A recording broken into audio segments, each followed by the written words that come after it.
All right, New Hampshire in the Xfinity car.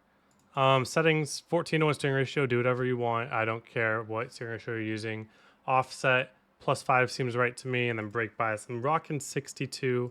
Could probably go a smidge lower for sure, but it's a little sketchy under braking at New Hampshire, so I choose to keep it a little higher than usual. I have 3 lines for you guys for qualifying. All of them kind of similar in time. I'm going to go by slowest to fastest, which is also going to be easiest to hardest.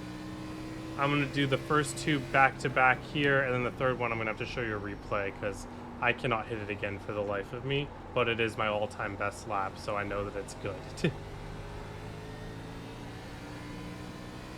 And you'll see that the delta goes pretty crazy. So first, easiest, just going to early entry, then just kind of stay in this gray seam here, kind of roll it through. And you can see we just lose a little bit on the exit, but it's still pretty fast. 3 and 4 the same thing, make sure not to overdrive the corner. This lane right here, we want to stay in as much as possible, just roll it. And you'll see it come back to us. Lost a little bit more time there, but yeah. About a tenth and a half off, tenth and a half off. Here's the second line. We're gonna go a little bit harder into the corner, a little bit more of an angle into here, let the car slide up, but then we want the car to turn back down, and we'll get a really good exit with it. And actually, we pretty much match what my all-time best is, which is really nice. Same thing 3 and 4. Don't want to overdrive too much here. Could easily end up in the wall here. This is why I don't like my brake bias too low. That entry is pretty rough. But again, just a little bit faster, within a tenth. So those are my 2 kind of like approachable laps, I want to say. And then here's what I believe to be the fastest lap. What track time? 97. 97 was what I ran this at too. So this is in similar conditions. Here's the lap. So we just bring it all the way to the bottom. Bring it all the way back top. Park it. Point it back down again and then go. Usually with these hot, flat tracks, I look for like mega diamond lines. And here I actually only bring it up halfway, and that seemed to be the right move because it allowed me to get on the gas earlier. But that was a 3059, and then what we ran prior was a 3073 and a 3067, all essentially on the same track temperature. So this lap was not consistent for me. All these attempts here were me trying to replicate that, and I'm like, man, I can't replicate that. But anyway, I'm like getting off onto the brake around the 3 and then immediately aiming for the bottom line.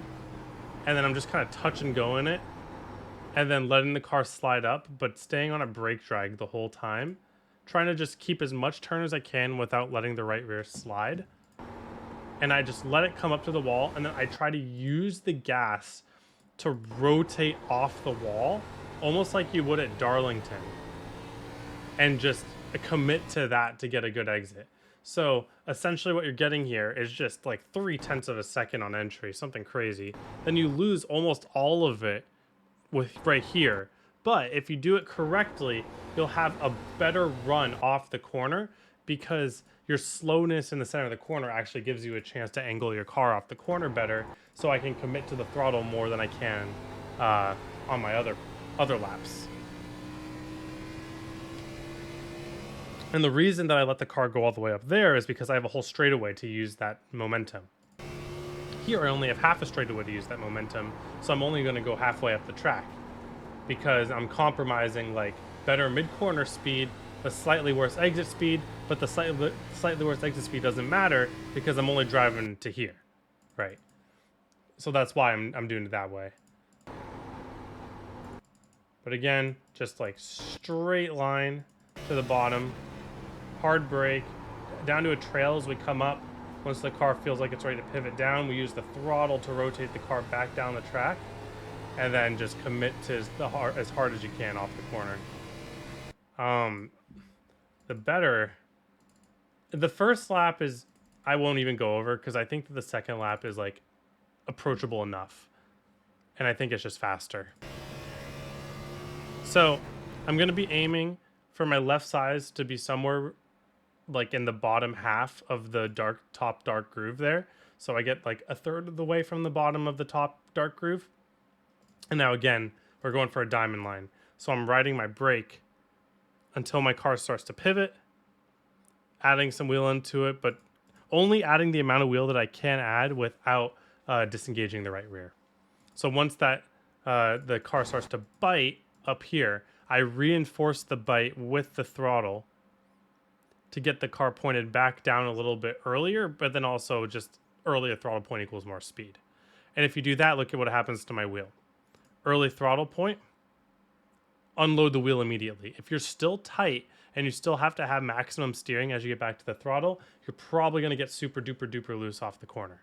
But if you wait on the pivot, but not too long so that you lose a ton of time, but long enough to where you can pick up the throttle and you can unload the wheel, that's how you get this really good exit.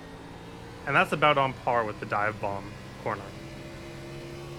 This is where we lost a little bit of time. That's a little sloppy, to be honest with you. I do want to be a little bit lower than the... I do want to... I got as low as I wanted to go, but I think that was just not enough nose angle right here. I think I want a little bit more nose angle so that I'm sliding up a little bit later, because the earlier you slide up, the more will I had to put into it. Was able to recover pretty well, though. Same deal. Throttle pivots the car, unloads the wheel, straight line off the corner. So diamonding pretty much. And that's pretty par for the course for qualifying at a flat, even oval track. That's kind of how it always is. In higher grip cars, you may go for a little bit more of a traditional stay in your lane line in the truck. But these Xfinity cars, they have such low grip, but then they also have such high horsepower that you almost just want to get your nose pointed as early as possible, and that allows you to get that lap time. In terms of tire saving, though, you want to avoid that diamond. Well, you can do the diamond, but you got to be really careful not to scrub anything when you're diamonding. And a diamond that doesn't scrub at New Hampshire always feels really tire burny to me. I could be wrong, but that's just kind of the vibe I always get. So I just like staying to a lane, kind of just rolling. You can see how like that there is like a really good corner, except it just doesn't get that same angle. So what we can do instead, 3 and 4 has a lot less grip than 1 and 2. I keep forgetting that. I got to brake earlier for 3 and 4. What we can do for 1 and 2 is kind of like a hybrid of what we've been doing. Is the same kind of early entry, kind of get on our line. Oh, I might overdrove that a little bit. But just getting the car turned back down on exit so that we can throttle off the corner like that. That's kind of like the meta line for New Hampshire as far as I know. I haven't done an official race in New Hampshire in a while, to be honest with you. But when I was doing officials for New Hampshire, a year, maybe a year and a half ago, and the cars haven't changed since then. People were doing this line where you kind of just run a normal looking line and then you just let it cut down so that you have this really wide exit. Also, if I remember correctly, last time I was running New Hampshire, people were literally like running apron on entry. They were like doing this and then coming back up the track. Apparently that doesn't work anymore. But the funny thing about that is that people were doing that and then like kind of coming up a little bit too much and getting into wrecks, and it was kind of racing incident, kind of not, but they were actually getting suspended from iRacing because it was an unsafe rejoin technically because they were using the apron as like their racing line. And so be careful of that if you see anyone using the apron as like their legitimate racing line, because even if it is the fastest racing line, any contact after that is considered an unsafe rejoin, and you can get protested for that. Fun fact. 1 and 2 is a lot easier than 3 and 4 to stay on this line.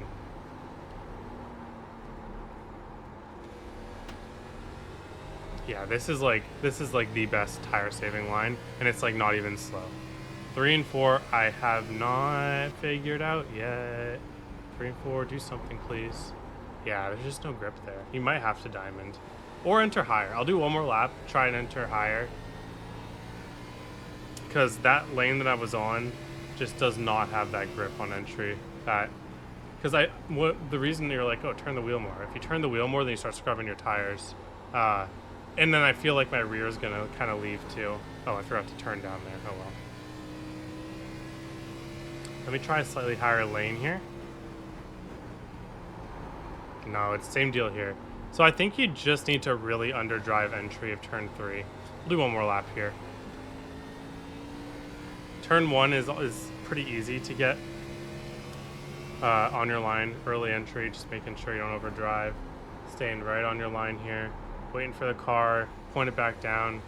Get a really good exit for free. Might have to lift a tiny bit over that bump. 3 and 4, they're just gonna brake so early. I mean, honestly, that's an improvement on the handling. Definitely not an improvement on the lap time. Because you'll feel it, that right rear is not very supportive in turn 3 and 4 compared to 1 and 2. Alright, last call. I'm going to try a really big arc, really big nose angle. Oh, yeah, really big nose angle. Okay, that worked a lot better, even though I lost like a ton of time. But at some point, even if you're sliding all around 3 and 4, like that's gonna come back to you. So I don't think that you should be kind of overdriving this 3 and 4 just because it's really slow to get without sliding the right rear.